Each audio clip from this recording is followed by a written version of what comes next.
আসসালামু আলাইকুম রহমতুল্লাহ বরকাতু। সুপ্রিয় আলো সন্ধানের দর্শকবৃন্দ, আবারও অনেক গুরুত্বপূর্ণ একটি ভিডিও নিয়ে আপনাদের মাঝে হাজির হয়েছি। আশা করতেছি সম্পূর্ণ ভিডিওটা সকলেই দেখবেন। তাহলে শুরু করা যাক।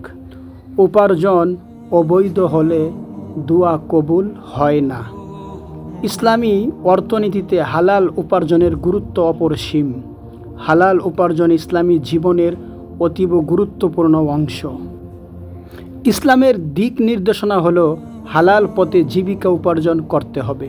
মহানবী সাল্লাল্লাহু আলাইহি ওয়াসাল্লাম ইরশাদ করেন, যে ব্যক্তি হালাল খাবার খেয়েছে, সুন্নাহ মোতাবেক আমল করেছে ও মানুষকে কষ্ট দেওয়া থেকে বিরত থেকেছে, সে জান্নাতে যাবে। সুবহানাল্লাহ।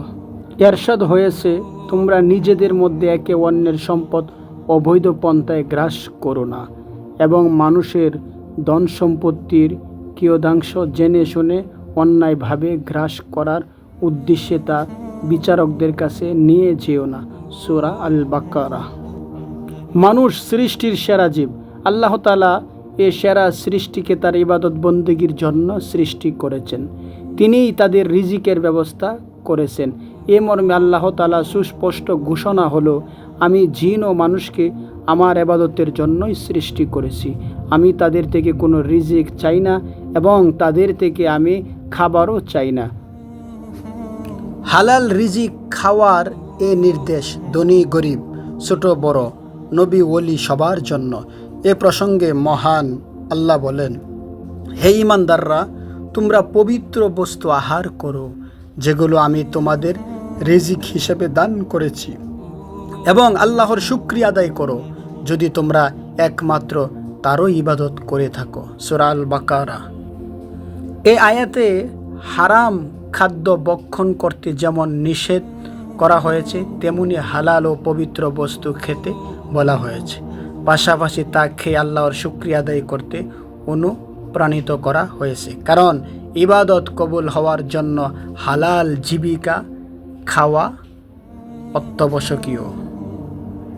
প্রকৃত মুসলমান হিসেবে জীবন যাপন করতে হলে হালাল জীবিকা উপার্জনের কোনো বিকল্প নেই।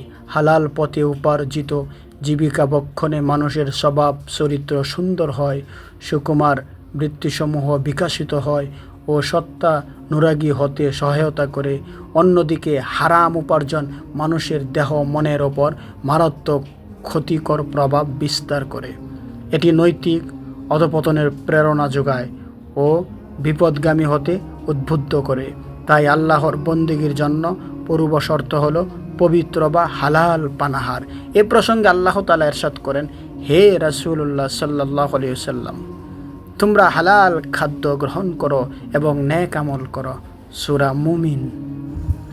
এ আয়াতে নেক আমল করার আগে পবিত্র বস্তু খেতে আদেশ করা হয়েছে।